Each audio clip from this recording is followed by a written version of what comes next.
Ciao tutti! Welcome to another video. Today we have another journal page with some magazine cutout. So let's start the background directly. I'm gonna use green. This is really out of my comfort zone, but I saw a female on a magazine and I decided this really needs to be green, this page.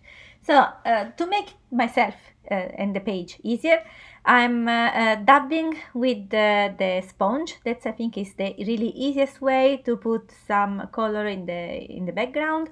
And since really I don't like green, I think this is kind of helping, let's say, the issue that I have with this color. So it's gonna be fine. So I'm starting as you saw with the lighter green, and then I'm putting on top a darker green randomly here and there, and I'm then starting putting even more dark green, so the darker green that I have in the middle of the two pages, because I want to have that section really dark, because there is where I want to place my magazine cutout that I will show you in a minute. But I started with the green, and then in the end I decided to add even the black to make it really dark. This technique is really easy and forgiving. I'm usually try to add the first layer, then dry, and then add the second layer. But sometimes you can even do wet on wet. I mean, kind of wet on wet, because the acrylic dry pretty fast. So when you apply basically the first layer, the first color, you have the time. You have the time then to apply the second color, and in the area where the other one is basically dry. So I'll show you the cutout that we are gonna use today. This is an old magazine that I have in my stash. I look at this picture and I said, okay, she needs a nice background. And the idea was to have a wood atmosphere. So, because, I mean, with the color that she has, how she's dressed, it looks like really Snow White or something like that. So I thought, okay, she's kind of a princess coming out of the wood. That was the idea. And as I was putting in those two pages, the cutout, I saw that was a bit too light, the green, as I was saying. So I added this semicircle in black, dark black. And then to make it a little bit more blended into the rest of the page, I'm using with the sponge again the darker green that I have, and go around the area of the black. So in this way it's more shaded into the rest of the background. Since I wanted to make really a wood scene, and I had the green color, and she's dressed with white and red, I decided to have some other red pop color in the page. So in this way, really the color pop, because red is the opposite of the green in the color wheel. And so I decided, okay, why don't you make some mushrooms? I think was appropriate. So I just took some of the cardstock that I had in my drawer, and I started to drawing the mushroom, some kind of composition. I did freehands.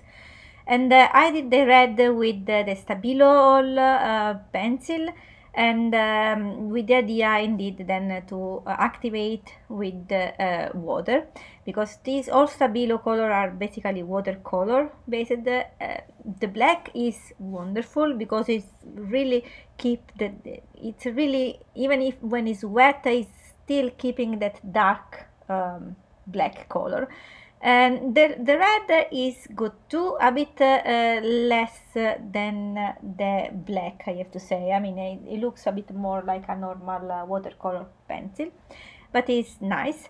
And then I did the green for the grass. In this case, I was using just a normal watercolor pencil that I had in my stash, and I start drawing and then activate again with the water. The fact to activate, it's nice to at least I like more to activate the pencil, because you can blend a little bit more the line that the pencil is putting on the paper. So that's the reason why. So then, since we had the black on the background, if you remember, I decided to add the line art with the black, and I was using the Stabilo all in red, so I said, okay, that's a perfect way, that's perfect time to use again my black Stabilo all. Maybe one remark that I had, or one lesson learned that I had for myself, is that sometimes I'm lazy. I mean, I'm always telling you, but I didn't sharp the point of the pencil. So since I'm using so often, basically now is a bit too thick. Then the line became a bit too thick. But okay, it's fine. For next time, I really need to sharpen this pencil because I need a bit. If I need them in a thin line, this is not gonna work. And as always, since we did for all the color, I'm gonna activate also this pencil with some water. I'm not making too much attention on if the color is going a bit out of the line or vice versa, doesn't matter. But I'm using also this black to add some shadow. So basically also on the mushroom it's gonna add some gray shade basically to the rest of the picture, and I really like the result. And after that I'm just cut it out everything, and as you see I did the same thing that I did on one card, I did on the other card, just different design, but it's exactly the same steps. And then I'm just cut it out normal by hand with the scissor. It was so fun to create those mushrooms, really. And it's nice that I create so big, so then now it's time to cut everything, to glue everything down on the page, so to stick everything.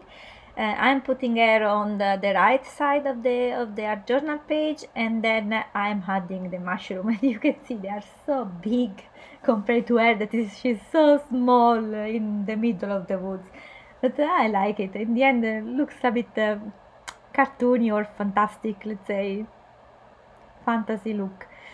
Then, time to add some detail, as always. Since I was inspired by Snow White, or kind of, I decided, okay, let's add some cartoony look again, because it's something that I really like when I cut out a page, or I'm trying to add some shadow with the Pitt pen, or I like to have those cartoony line in white. So I'm adding all around the mushroom, and at this point it's time also to add the dot on the mushroom using my trustful Posca pen. This is a bit thicker point of the marker, just to have the first lines over there, and then I'm gonna use the fine point to add the line art. And on the mushroom I did the bigger dots, but I also decided to add some small little dots here and there. And as I was saying, with the finest marker, I went around also her, again, to pop her out of the background. I think it's a nice look then. And I'm just highlight also all the dot in the mushroom as well with the same color.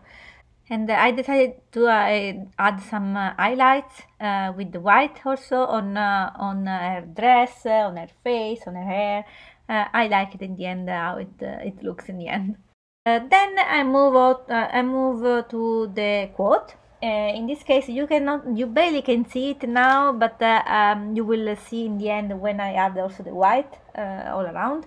So it's I did use my gold marker, acrylic marker, and the quote is written, "It is well for the heart," and art is written using the Stabilo all in red and activated. And then in the other page, "To be naive, and for the mind," again in red, not to be. So this is the quote that I found on Pinterest when I looked at that Snow White quote, and that's what came out, and I really like it. I think it's really appropriate. And to make everything cohesive, lastly, I like the look, this cartoony look. So I'm, as I did on the other cutout, I decided to go all around the quote, the letter of the quote as well. And I started first with the gold, highlighting the gold letters, and then moving to the Stabilo, just because I didn't use my air dryer to dry that part, so I wasn't sure that if it was or still wet or not. And that's why also you see me rotating the page, because I was going upside down just to avoid me touching that red color. This is something that I often do unfortunately, because I forget, but this time I think I paid more attention. After that, I'm adding another line also on in black around the words heart and mind, because I like it to have those two words popping out even more. And finally, I decided, since I had the quote in gold, I decided that I need to have this gold somewhere else. So I added those kind of doodling line around there, and I think it's, I don't know why I did it, to be honest, but I like the look in the end. So just some doodling moment, as always, that I like so much. To be honest, that's what I like the most. So I like to do some doodling and adding some cutout from magazine. The mix of the two, this is my perfect art journal page, I think, at least so far. That's my idea so far. And yes, now I'm adding the black line, and I'm adjusting again with the Posca marker to make sure that everything is fine. And that's it for this page, and I hope that you like. Give me a thumbs up if so, and I'll put in the end of the video some close-up picture of this one, and also stay tuned for till the end, so then I will add some more art journal page that I'm sure you will like, about some other magazine art journal that I did. Thanks a lot for watching. I'll leave you with some music, and see you soon, and happy holidays. Bye bye.